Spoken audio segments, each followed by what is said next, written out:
Hi from me, Jared Epstein, and welcome to another episode of Simcha, a celebration of life. This week, we get to hear from those running and attending Limud South Africa now that it is finally back in person, and I was even lucky enough to attend.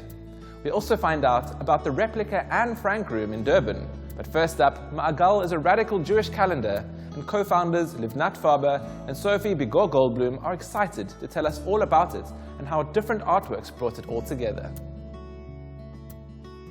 The Jewish calendar, how it differs from the Gregorian calendar is that, well, we have different names for the months, so they might sound, different. The Jewish calendar is really, based on a lunar calendar, and so the month starts with a new moon. So every time there's a new moon, so that means you don't see the moon in the sky because it's dark. It's called a dark moon. And then when you see the first slither of the moon, we call it the new moon. Here, the moon is new. This is the new month.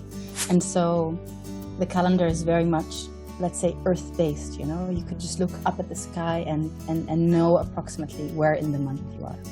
So the idea behind Ma'agal is to have a calendar that brings together both an artistic element, to have a beautiful image art piece that was created specifically for the Jewish month by a Jewish European artist, and bring together in terms of content many things that show the past of Jews who lived in Europe and all the radical contributions that Jews have brought to European culture at large, and also highlight the present, because Europe is still a place that we call home for many of us Jews living there, and will continue to be a place where Jews bring a lot to the local culture and create art and thoughts and radical projects. So it's a project that is both looking at the past, but also radically turned towards the future.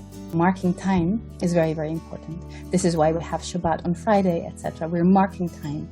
So in the calendar, we have included these sort of, holidays that are maybe a bit more familiar to everyone, but also we're including dates that pertain to specific people and specific historical moments in Europe that we find important, that we want to highlight. So one of the dates that, for example, we're including that is not a person is the first queer European kollel. And a kollel is usually a place for learning for married men. And so it's quite radical that there's a kollel that's open to women, to non-binary folks, etc. So the first kollel of such a kollel to exist on the European continent, we've decided we want to mark that date. So we picked the name Ma'agal because of the centrality of the circular aspect of time in Judaism, right? Ma'agal means a circle. But there's also a little story behind the name, which is that there's a very famous character in the Talmud called Roni Ma'agel, Roni the circle drawer. And he's a very famous character who draws the circles and stands inside and sort of enters in a conversation with God, in which he sort of has a lot of chutzpah, a lot of strong will against God. So it's a character I really like, and also a trailblazer in a way. So I think it was a very appropriate name for our calendar. Regarding the artists, we really wanted artists who could identify with the project of a Jewish radical European calendar. So all our artists are Jews based in Europe who feel a personal connection with the project and with the month that they've decided, like each artist decided which month they wanted to illustrate. And we try to have artists working in as many fields as possible, to also have diversity, not only in terms of content, but also in terms of art. Some of them are professional artists whose work has been in exhibits around the world. Some of them are our friends who have like a regular job and do arts on the side. So there's a wide variety of types of art and of types of artists. But the thing that unites them is that they're all Jews who live in Europe. In the calendar, we've also included, and also on the website, by the way, we've included blurbs by the artists about their artwork. And not because we believe that art needs explanation, but because of the process that the artist went through, thinking of the month, going through the themes of the month, what it means to them personally, and then towards the artwork. So the blurbs won't be an explanation of the artwork per se, but it will offer us some insight into the maybe spiritual and artistic process of the artists, and as such they contribute to the calendar because they contribute to our worldview, or our sort of the window through which we can see that month. I think the calendar is relevant for anyone, any Jew or non-Jew who has European roots, because it speaks about the past of Jews who were born in Europe but who then also moved to other places, being the US, being Israel, being South America, Australia. I think it's relevant. It's also relevant to non-Europeans.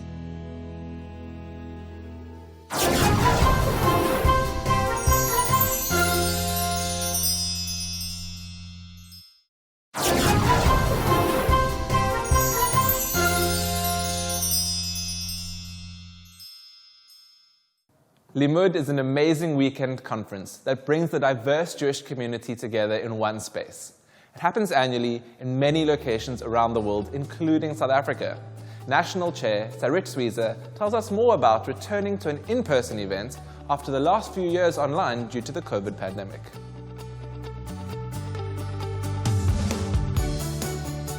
Rosh Chodesh, the marking of the new moon, we have a text from the Middle Ages that say that the women didn't go to work that day, and also they saved up all of their laundry, and that was the day that all the women went down to whatever water, and they did their laundry together, and they didn't go to work.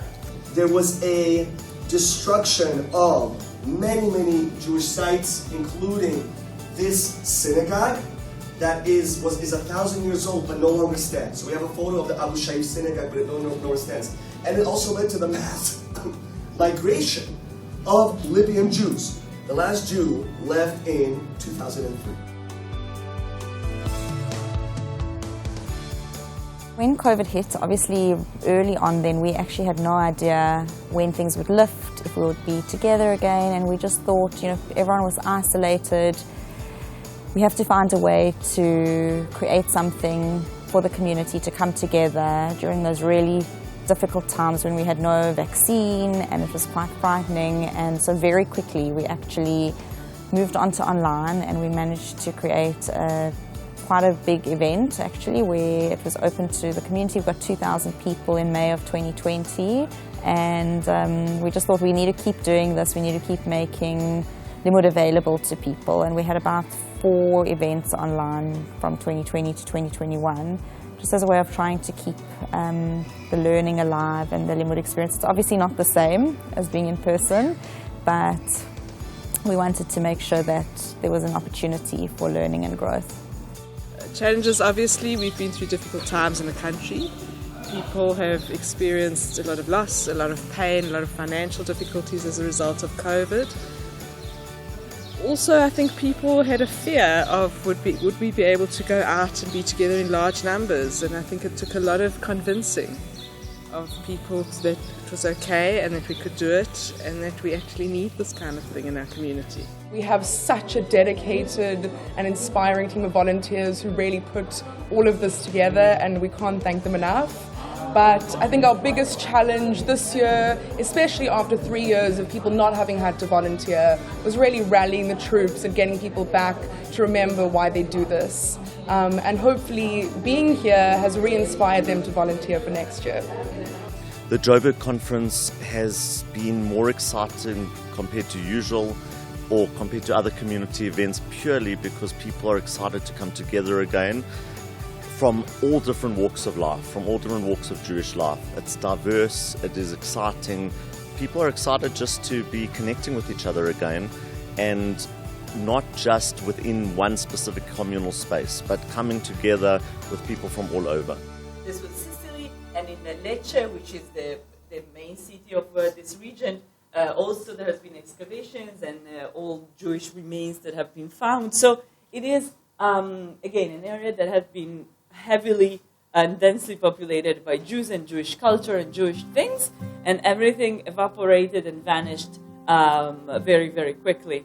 around 1492. I first heard about Limud South Africa as a possibility, a real concrete possibility for me to participate at Limud conference in the UK in December 2019, when everything looked very easy, and someone invited me or told me we might invite you for 2020. And then I remember those days when we were still hoping that thing would happen, and month after month it became clear that it would not happen. And this has been probably my longest standing project during the whole pandemic. It was like a lot of time to wait.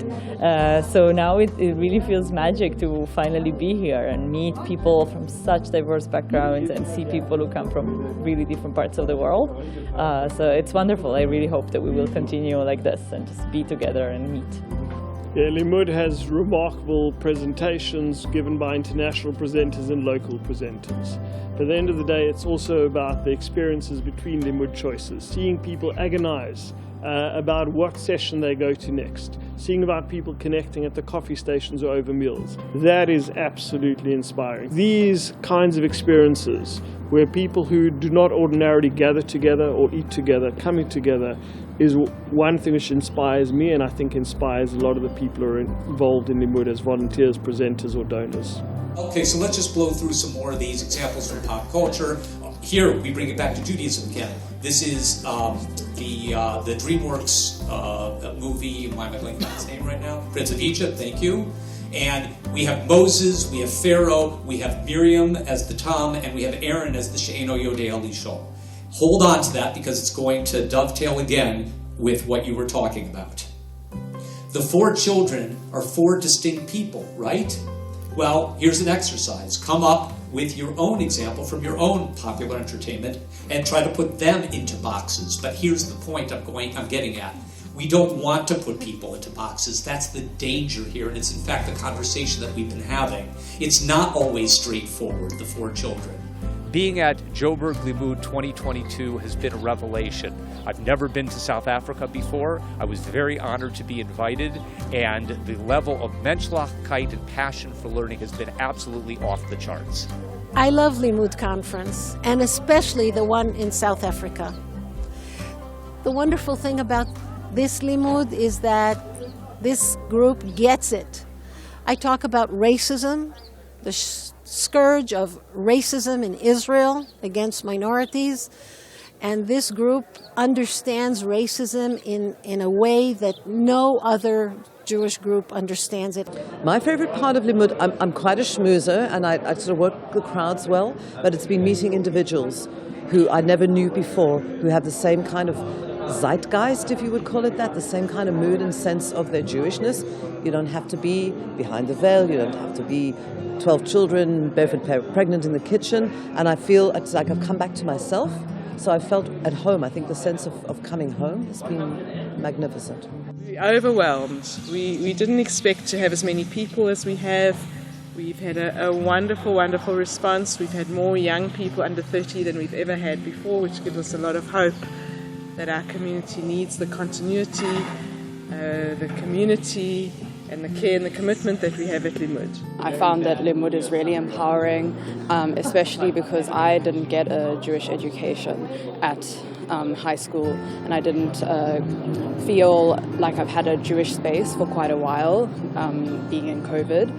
So I'm really happy to be here, and I feel like I'm really learning so much and getting the education that I've yearned for in this time that there's been COVID. I feel like it's good that we have various ages at Limud because of, you want to be able to reach like people from all ages, because the point is like, no matter how old you are or what age you are, the point is that you are still coming with the intent to learn. The speakers are very, very good, very knowledgeable, and they're also speaking from their heart as well, which is very important. It's fantastic. I have really never experienced a community that so quickly embraces people and comes together around something like Torah. It's very heartening. and people have great questions, and they're incredibly engaged. I spoke with Orthodox people, with progressive people, and that's what I really like in Limud, is that everyone mixes up, and also all kind of generations all together. In my sessions, there were many people from different ages, and that was great. And I want to teach you how to make it. So how do we make hummus? It starts with soaking dried chickpeas. Don't start hummus with frozen chickpeas. Don't start hummus with canned chickpeas. I know that it looks like a very smart shortcut. It's bad. God will punish you if you do, and I will too. It's been, I think, more than we could have even imagined. It's almost like it represents a healing turning point for the whole community.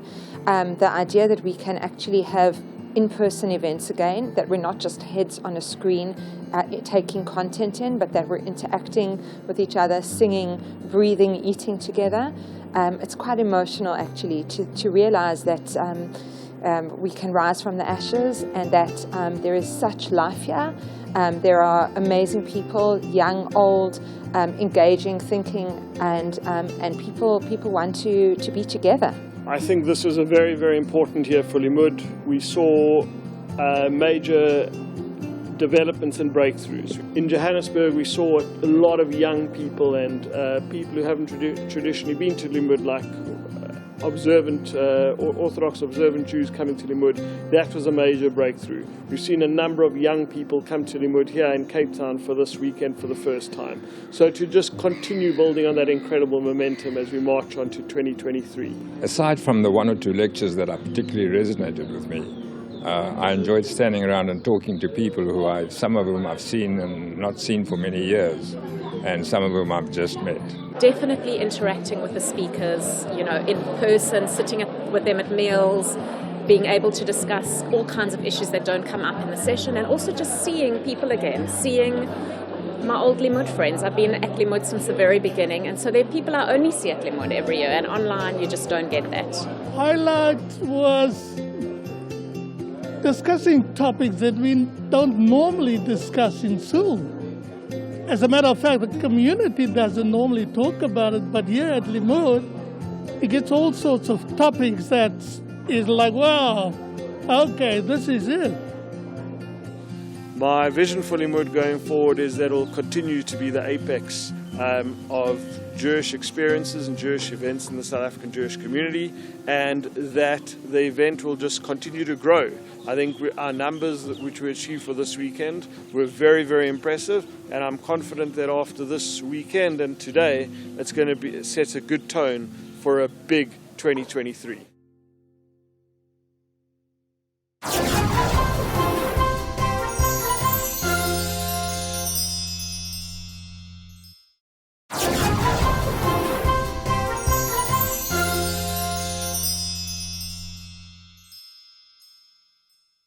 The Durban Holocaust Center contains a replica of the Anne Frank room, the well-known room in Amsterdam that the child diarist had to hide in to stay out of the Nazi site during World War II. Mary Kluk, the director of the Durban Holocaust Center, shares insights into the replica room and the process of creating it. We established the center in 2008 in Durban, in the city center. And I'm very proud to say that after these years, the center has become a really important educational institution in our city. And we have thousands of learners spend time here every year participating in really carefully thought through workshops, helping young people understand what can happen if prejudice and racism is left to go unchecked. And from the outset, we always had envisioned a space that would reflect the story of Anne Frank and her family, and we decided that would be quite an experiential space where we would try and replicate or reproduce an aspect of the attic where the Frank family were in hiding for 25 months during the war. So our Anne Frank space has now become an area that school teachers and educators in the city, particularly in prep school, now read the diary of Anne Frank in class because they anticipate this excursion to our space where young people can actually have an experience to confront the incredible, inspirational story of Anne, but it's also a very tragic story. And they're able to confront that in a way that's very special. I do feel inspired daily by the impact that this room and this space has on young people. And I'm sure you've had a look in the drawer in her room at the beautiful letters that we get from learners, little ones who come and experience the story. And it's not an easy story, particularly for younger people, because it doesn't have a happy ending. And yet they're able to take the inspiration that Anne is and was and continues to be. I mean, people say she wrote in her diary how she dreams of being a journalist. She was a journalist, is a journalist, and has such an incredible message for so many young people. And they are getting that message here. And for us, that is, an incredible privilege every single day to be able to inspire young people to think of a better world. I would like at this stage to just mention the late Mark Jackson. He was with NAPAC for many, many years, and in his retirement, I was looking for somebody who would help us to actually construct the centre. One thing we didn't want to do was to put people's textbooks on the wall. We wanted it to be an experience, and how do you imbue that experience? And he embraced this project with the biggest heart and so much love, and felt so privileged to be part of our team. And he took it upon himself to replicate or reproduce Anne's bedroom in a way that I think is exceptional. To the creation of the curtains, to every aspect of it, that it would be as perfect as we could. And we took as much reference from the Anne Frank house. So it's a real credit to him and a legacy of his that he has created in Durban and at our centre. This is the bedroom that Anne shared with her sister Margot originally, and then Margot moved into her parents' room when Otto Frank, her father, agreed to take in their dentist. And Mr. Dussel moved into her shared a room with Anne. So it's the bedroom, but it's also the room where she wrote the diary. She wrote the diary at that desk. And in the diary, there are lots of backwards and forwards about her arguments with the dentist about who has time at the desk, because he wanted to sit at the desk. And so the desk was very significant in them. And that's where those photographs that one has, those iconic photographs of Anne sitting at the desk, she wrote her diary in this space. What's really important is for people to access information, but we live in an information age, and don't the youngsters tell us that? Whatever you need to know, you press a button and Mr. Google and your cell phone can answer any questions in terms of information. So how does information sit with you in a way that is meaningful? How does the information become processed in a way that you learn from it, that you feel connected to it? It's through an experience, I believe. And so I think museums, and it's seemingly museums and resource centres, are becoming more and more popular globally, because people don't need to learn facts. We don't need to know that in 1942 Hitler invaded Holland and Margot Frank was called up. It's about how does that experience impact me? How does that information become an experience so that it can impact me to grow and develop into a different and better person? So you come to this Durban Holocaust and Genocide Centre and you are offered facts, but you're offered an experience to leave here feeling like you want the world to be different. You want to be a different contribution, we hope. That brings us to the end of this week's episode of Simcha, a celebration of life. As always, we'd love to hear from you, so please send us a Facebook message at Spirit Sister Productions. From me, Jared Epstein, and the Simcha team, remember this from Anne Frank. Think of all the beauty still left around you and be happy.